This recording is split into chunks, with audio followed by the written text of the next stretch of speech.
I know the sympathies of everyone in this House will be with those affected by the devastating flooding that we've seen recently.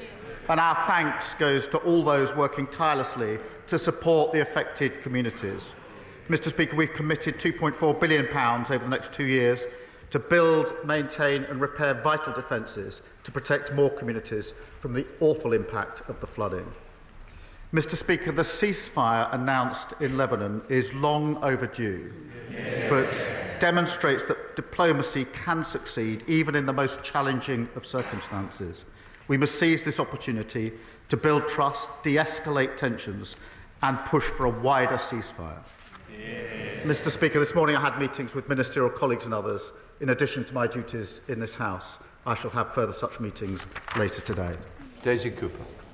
Thank you, Mr. Speaker. May I associate myself with those remarks of those of the Prime Minister?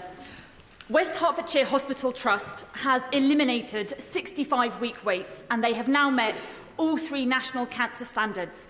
These remarkable achievements by the staff are happening despite the fact that they are working in terrible buildings that are life expired and crumbling. If the government is looking for a project that is high-performing and shovel-ready, this is it. So will the Prime Minister give our trust the green light to build a new hospital without any further delay? I thank her for raising the issue and obviously of importance to her constituents and beyond.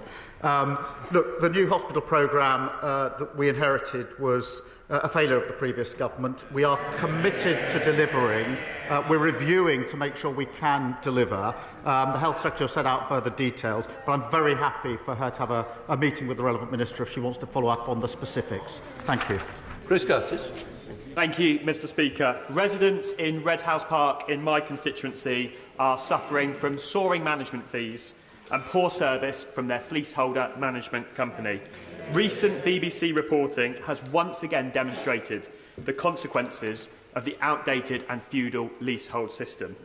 All of them are frustrated by the broken promises of the previous government, so will the Prime Minister reassure them that this government will introduce legislation as soon as possible to resolve the fleaseholder and leaseholder crisis? Mr. Speaker, yes, we will do so. I agree that the last government totally failed to tackle the unfairness of the leasehold system.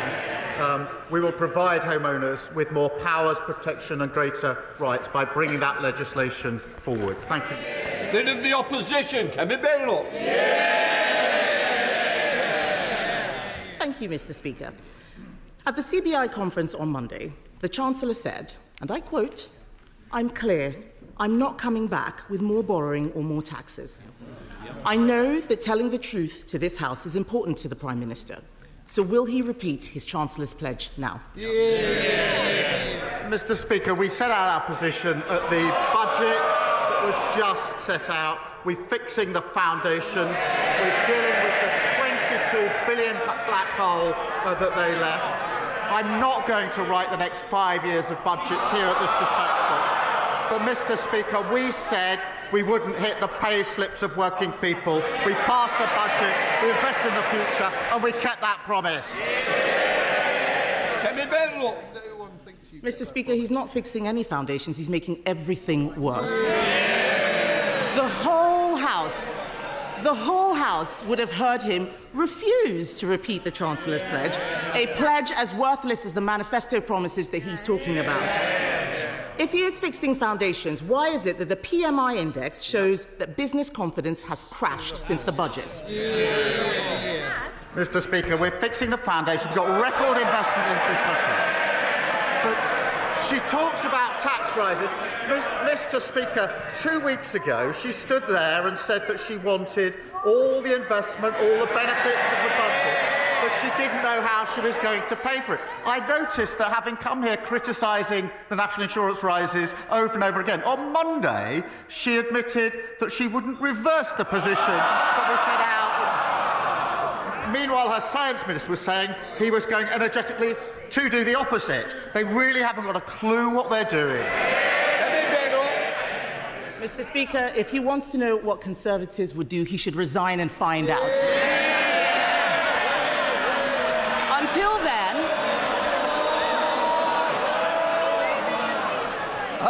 I'll decide when there's more. Mr. Speaker, until then, I'm the one asking the questions. There's a petition out there, 2 million people asking him to go. He's the one who doesn't know. He's the one who doesn't know how things work. It is not government that creates growth, Mr. Speaker. It is business. His employment secretary, I don't see her here, she wants more young people in work. But businesses say they are cutting jobs because of the Chancellor's budget. His Deputy Prime Minister, she is not here. Her employment rights bill will stop businesses hiring. That's what they say. The CBI said on Monday that the dots of the government's policy don't join up. They're right, aren't they? Mr. Speaker, on Monday she said that she wouldn't reverse the increase in national insurance. Yesterday, on their legacy legislation, their predecessor, they couldn't decide what their position was. Today, they've launched a policy commission asking other people to give them some ideas for government. And she talks about a petition. We had a massive petition on the 4th of July in this country. We spent years taking our party from a party of protest to a party of government. They're hurtling in the opposite direction. Kemi Badenoch. What a load of nonsense, Mr. Speaker. We had a budget in March this year, and tractors were not blockading the streets of Whitehall afterwards. So let me give him another example of a real business.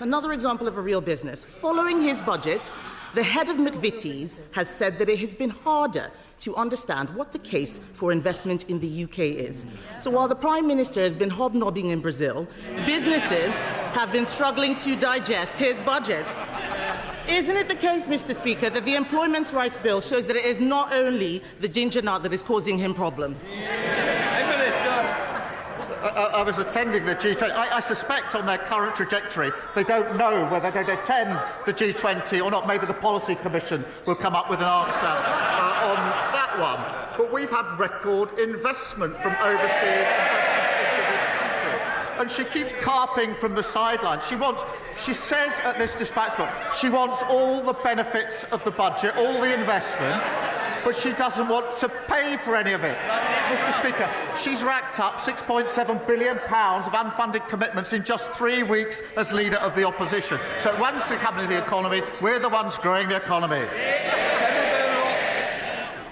Mr. Speaker, the investment he's taking credit for was our work. I was business secretary. We negotiated those deals that he announced. But the bottom line is that in all that he has said, he doesn't seem to care about the young people who will lose their jobs as a result of his budget. Perhaps he can show more concern for the 1,100 people who found out yesterday that they could lose their jobs at Vauxhall's plant in Luton. So while he flies around making unilateral commitments, back home, the real-world effects are businesses closing in Bedfordshire and Basildon. Does the Prime Minister stand by his promise to ban the sale of petrol cars by 2030, even if more jobs will be lost? Prime Minister. Mr. Speaker, I wouldn't normally invite a heckle, but that one was accurate. Mr. Speaker, the question of the position of jobs in Luton is a very serious one, and families and workers will be very worried, and we are obviously engaging with them. I would remind the Leader of the Opposition that the EV mandates that are an issue in this particular case were actually introduced by the last government.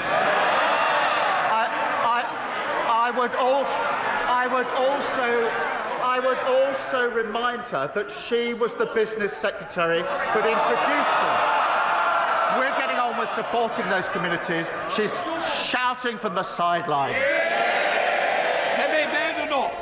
Mr. Speaker, he clearly didn't read his briefing about the EV mandate. The fact is, we changed the date and made it easier for people. Everything he has done is attack people. The budget was an attack on farmers, an attack on workers, an attack on pensioners, an attack on the young, and an attack on thousands of charities and businesses across the country. The whole system is broken, Mr. Speaker, and he is making things worse. He is making things worse.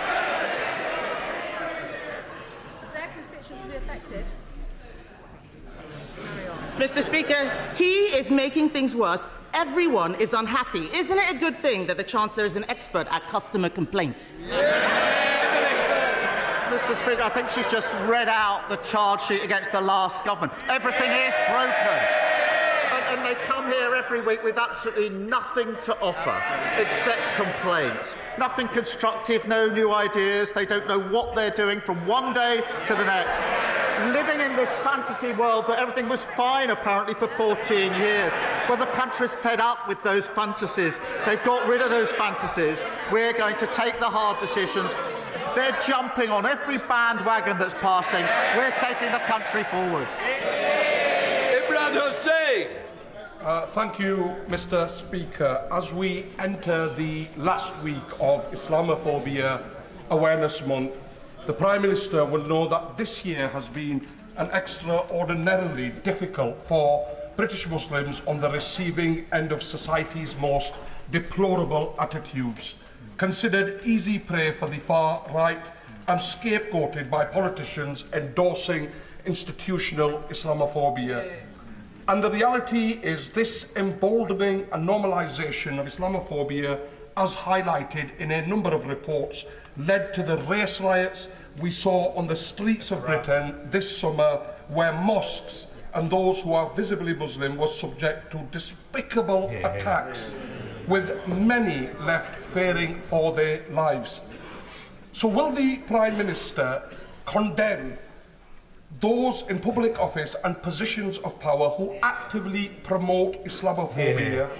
Will he commit to adopting a definition today? And will he further outline what concrete steps the government is taking to rip out Islamophobia at its roots, including in this place? Mr. Speaker, he's right to raise Islamophobia, and there's been a concerning rise in Islamophobia and anti-Semitism over recent months, and we are committed to tackling all forms of hatred, and we will work with others on an ongoing basis to make sure that we do. Thank you. Leader of the Liberal Democrats, Red Davies. Thank you, Mr. Speaker. Can I associate myself with the Prime Minister's remarks about the terrible impact of Storm Bert with all the flooding? Our thoughts are with all those affected, with thanks to our amazing emergency services. Mr. Speaker, Christine's father was told that he needed end-of-life care, but after a few days it was removed due to funding cuts. He was told that he wouldn't get it, and he died a few weeks later in excruciating pain. Christine said it was terrible to watch him suffer. Does the Prime Minister agree that whatever the House decides on Friday, it is urgent to improve access to high-quality end-of-life care? And will he make that a key focus of the 10-year NHS plan? And will he commit now to protect hospices from the national insurance rise? I thank you for raising that case, and I think the thoughts of the whole House with the family involved. And, Mr. Speaker, obviously there's a very important vote on Friday, but whichever way that vote goes, we must invest properly in care across our health service, and that's why, in addition to putting the NHS back on its feet, we're putting forward a 10-year plan to make sure the NHS can give the care that everybody would expect across the spectrum, including end-of-life care. So, Ed David.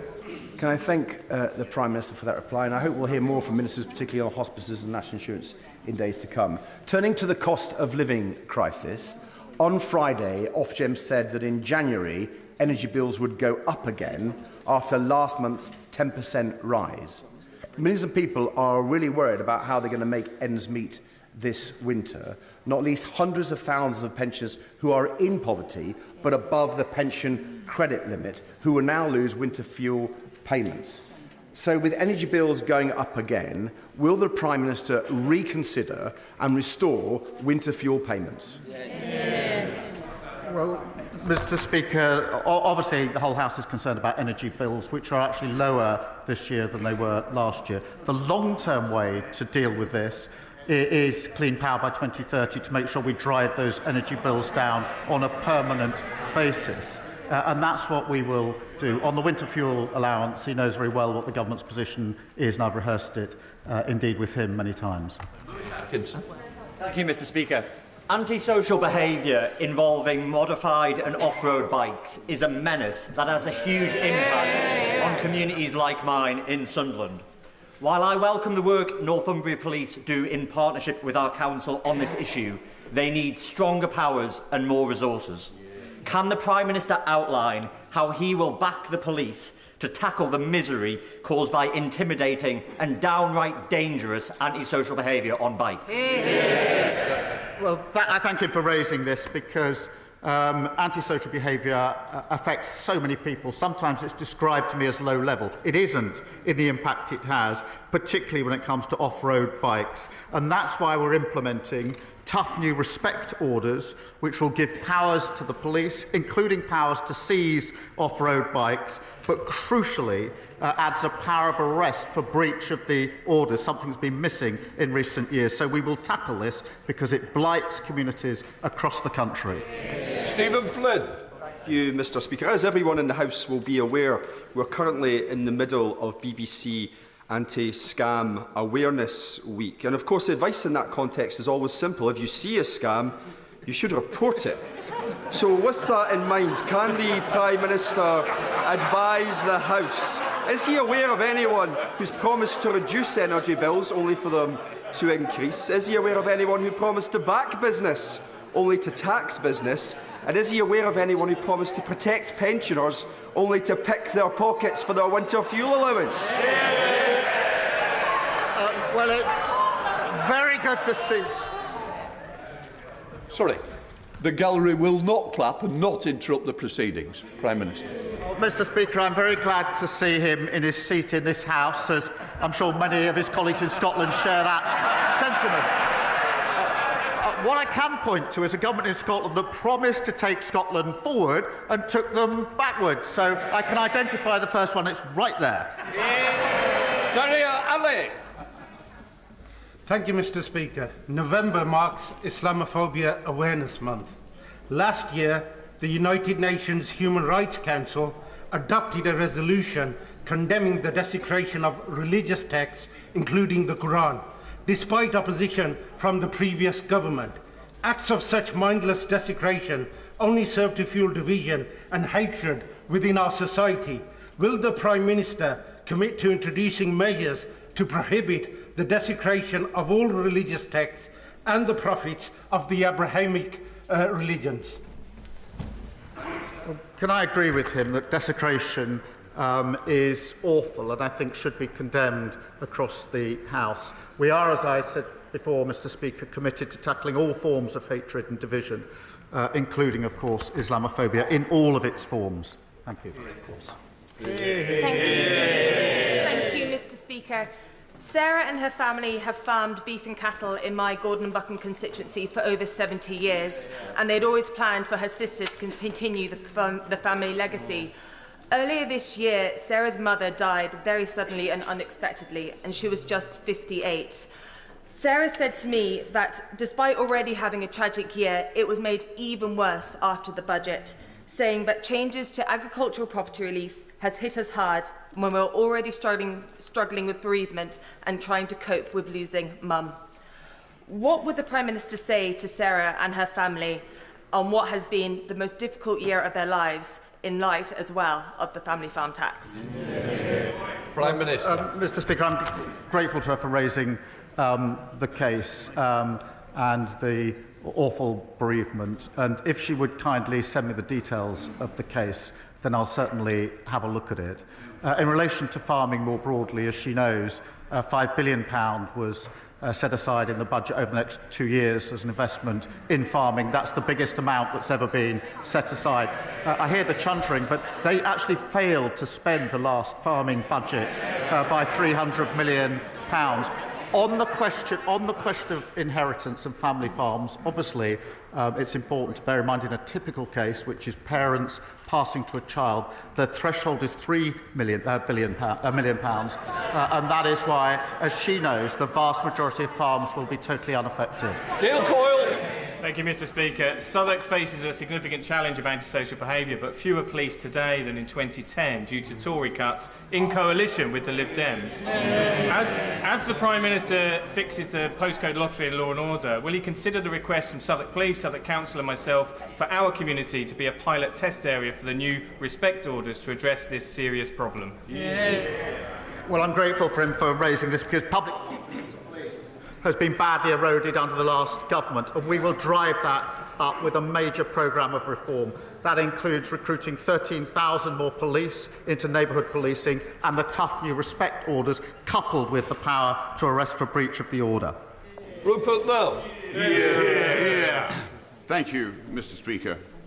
I sincerely hope that all of us in this House agree that good government is transparent government. In response to my written question on publishing the number of foreign nationals receiving universal credit, I was informed by a Department of Work and Pensions Minister that the feasibility of developing suitable official statistics was being examined. Will the Prime Minister today commit to using his good offices to publish this data transparently? Well, I'm grateful to him for raising this, and I know there's been an exchange on it, and as soon as I've got an update for him, I will provide that for him so that he's got it. Thank you. Thank you, Mr. Speaker. Within weeks of a Labour government, the government delivered for the mine workers in the mine workers pension scheme. It was so well received and it was justice done.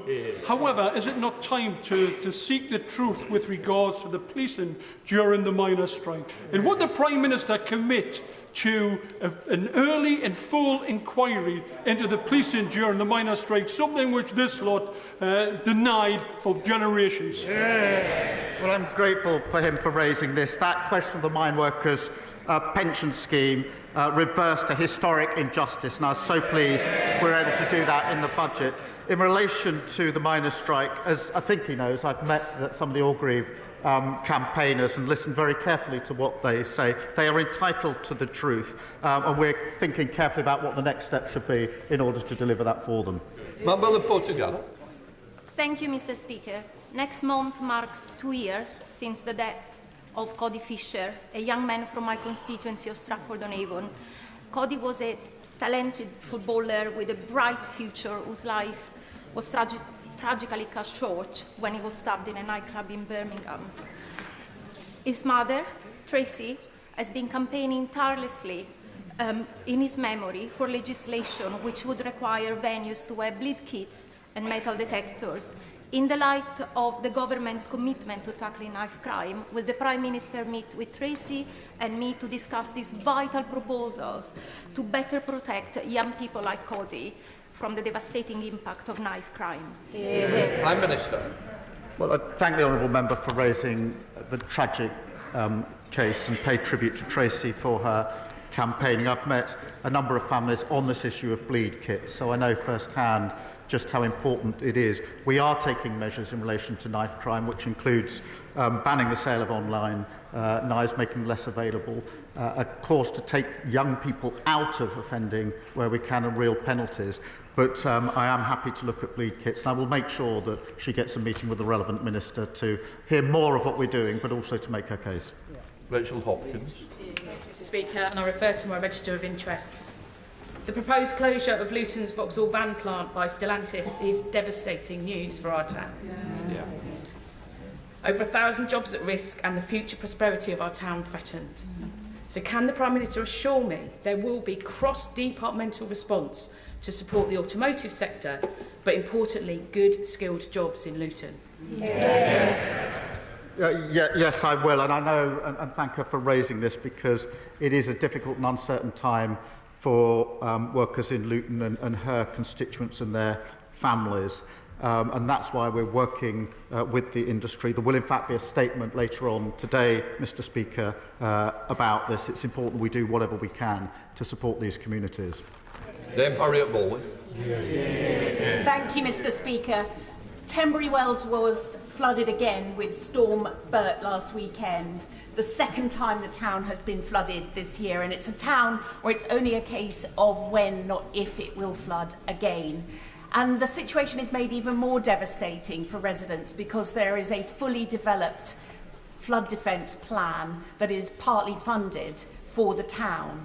And the budget carried forward £2.4 billion for flood defences. Can the Prime Minister commit to be able to use his offices to finally get this scheme built and to fix the foundations of Tenbury Wells? I'm grateful to her for raising this, which is an awful situation for her constituents. We all know how devastating flooding is, the initial damage that it caused, but then the ongoing damage, including problems then of insurance, etc., that then prevail for many, many years. We are committed to tackling this. That's why we set aside the money that we did in the budget, and I'll happily arrange for her to have a meeting with the relevant minister to look at the particular details of her case. But I thank her for raising it, because I do know for her constituents it's such an important issue. Smith. Thank you, Mr. Speaker. Last weekend in Cwmtaleiri, torrential rain caused a landslip. Slurry, even boulders, poured down streets. People were afraid. The Chancellor just agreed a welcome £25 million for coal tip maintenance in Wales. Given the impact of extreme weather events, will the Prime Minister continue to prioritise coal tips to keep our communities safe? Yes, I will, and I know how much of a concern it is to his constituents. Indeed, we went together to meet some of those constituents last time there was terrible flooding, but that commitment to the £25 million in relation to coal tips is very important. And what I would say on flooding, we've now had two questions on this. If other members of the House do have individual issues they're not able to raise here, if they get in touch with myself or my office, I'll make sure that they get whatever they need in support of their constituents. Brendan O'Hara. Thank you, Mr. Speaker, and of course we too welcome the ceasefire in Lebanon. But now that arrest warrants have been issued for his allies, Netanyahu and Gallant, the Prime Minister's determination to supply Israel with the weapons it requires to carry out its atrocities in Gaza, which has always been morally repugnant, is now completely untenable. But what these warrants would do is present him with a perfectly valid legal avenue by which he can end the UK's complicity in this slaughter. So will he do that, or will the Prime Minister continue to choose to licence F-35 components to a regime which is now led by a man wanted for war crimes and crimes against humanity? We've set out our position under the current law, as he well knows. I've set out my position very, very clearly in relation to the sale of capability to Israel to defend itself against attacks such as those from Iran. And I'm very clear that we'll continue to do so. Catherine Atkinson. Thank you, Mr. Speaker. Derby City Centre is turning the page on 14 years of Conservative decline. With a new performance venue, a new business school and restored market hall. But across the country we see too many empty shops and quiet high streets. This budget is putting more money into the pockets of working people to spend supporting local businesses. Will the Prime Minister commit, contrary to Conservative scaremongering, to support and protect small businesses that are the beating heart of our high streets? They can chunter all they like. She's describing their legacy. She's describing their legacy. We are turning that around. We're supporting small businesses. We're supporting the high street. We're rebuilding our country as they go backwards. David Reid. Thank you, Mr. Speaker.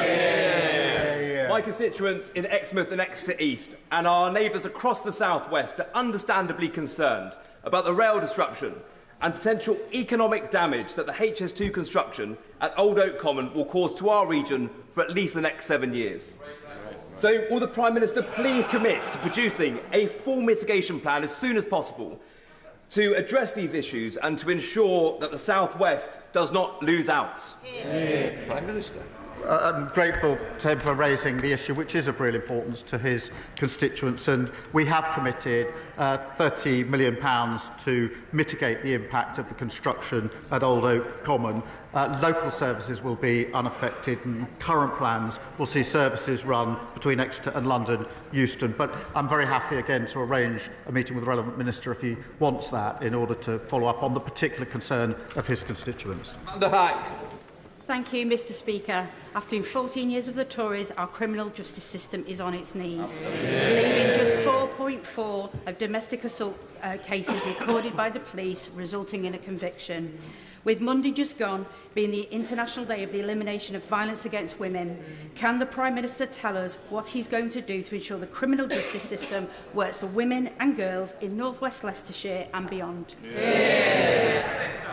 Well, she's right to say the criminal justice system was broken by the last government, like everything else that they touched in the 14 years. Mr. Speaker, we take this extremely seriously. We've made a commitment to halving violence against women and girls. We're taking a number of measures in relation to that, piloting, for example, domestic abuse protection orders, and making it clear we will introduce a standalone offence of spiking. These are some of the measures which, frankly, we ought to be able to work across the House on, because the issue is of such importance. Matt Weston. Thank you, Mr. Speaker. Ukraine faces a hell of a battle on its eastern front with Russia, but on the home front, the challenge is just as great. Just facing a harsh winter, just last week it was reported that 80% of its energy infrastructure is either damaged or destroyed. They desperately need power generators and associated equipment. So will the Prime Minister agree to meet with me to discuss the provision of energy aid to this important ally, Ukraine? Prime Minister. Mr. Speaker, we have provided support. This is a very serious issue, £370 million of support to the energy sector in Ukraine, which is being targeted by the Russian strikes. I will ensure that he gets a meeting with the relevant minister, and I'm pleased that on this issue there is unity across the House in our defence of Ukraine in the face of Russia's aggression. Thank you, Mr. Speaker. After years of neglect under the previous Conservative government, GP surgeries and across North East Hampshire they are preparing now for huge bills to pay increased employer national insurance contributions. Heart Health Partnership in Fleet estimates this will cost them 3 nursing salaries and have already reduced staff hours by 50 per week, with more cuts in January. Can the Prime Minister please tell GPs in my constituency which patient services they should cut in order to pay the bills? Mr. Speaker, she's absolutely right that the NHS was broken by the last administration. And the Darcy report makes that absolute... They should hang their heads in shame, frankly. We are providing in the budget £22 billion of additional funding this year for our NHS. That's a huge investment in our NHS, which is much welcomed across the NHS, much needed across the NHS. We will, of course, work with GPs and consult the sector on the services they provide and the money that they're entitled to in return. And all of that funding will be confirmed in the usual way. Johnny Maynard. Thank you, Mr. Speaker. We recognise that Labour is determined to defend the economically disastrous Conservative policies of being outside the customs union and single market. However, does the Prime Minister agree with the principle that where it is in our country's interest to maintain alignment with EU standards so we can better sell our products internationally, we align, and where it is in our interest to diverge, we diverge? I certainly agree that the deal we got under the last government is not the best deal that we can get, and that's why we're determined to reset the relationship, which we have already begun. Obviously, there'll be no return to freedom of movement, the customs union or the single market.